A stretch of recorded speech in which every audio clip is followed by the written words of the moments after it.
Halo, saya Betty.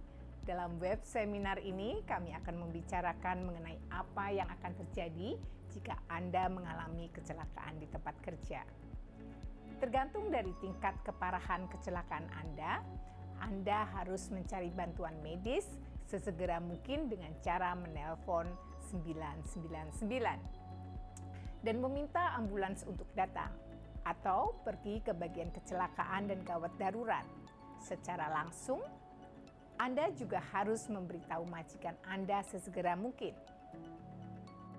Ketika menerima pemeriksaan dan perawatan medis, Anda harus menjelaskan keadaan yang menyebabkan kecelakaan tersebut, agar hal tersebut dapat dicatatkan dalam rekam medis Anda.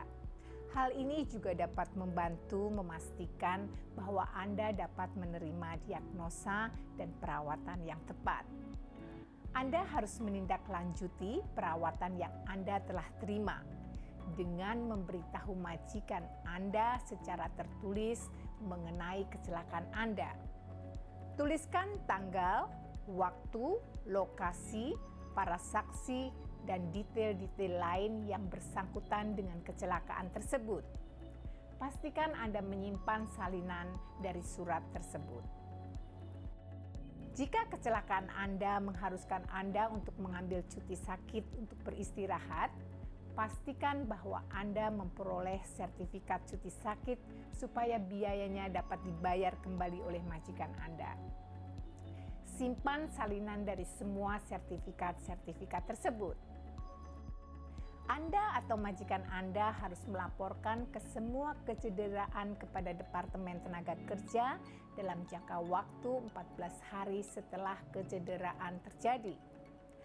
Anda dapat mengunduh formulir pemberitahuan kecelakaan dari situs web Departemen Tenaga Kerja dan mengirimkannya lewat pos atau secara langsung. Pastikan bahwa Anda menyimpan salinannya.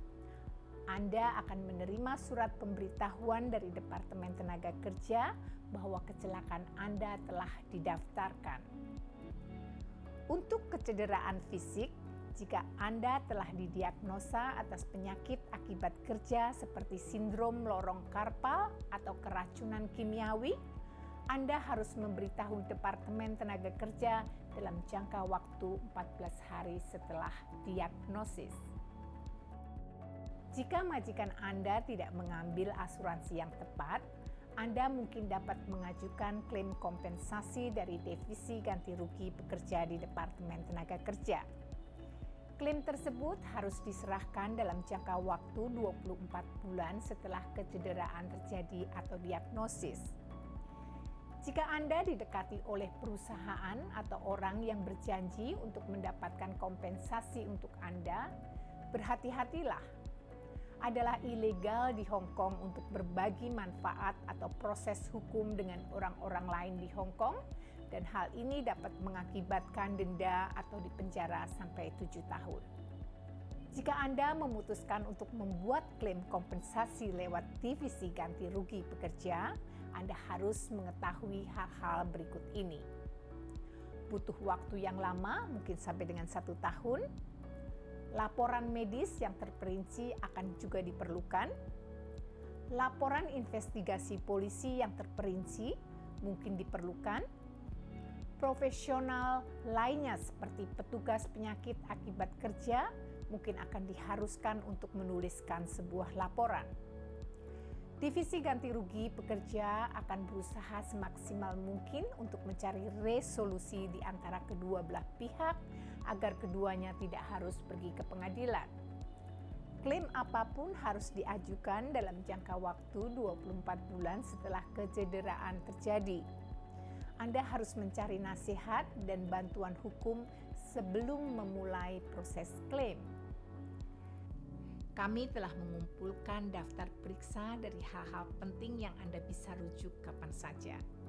Anda bisa menghubungi HELP lewat WhatsApp, Facebook, telepon, atau surat elektronik, atau mendatangi kantor HELP selama jam kerja.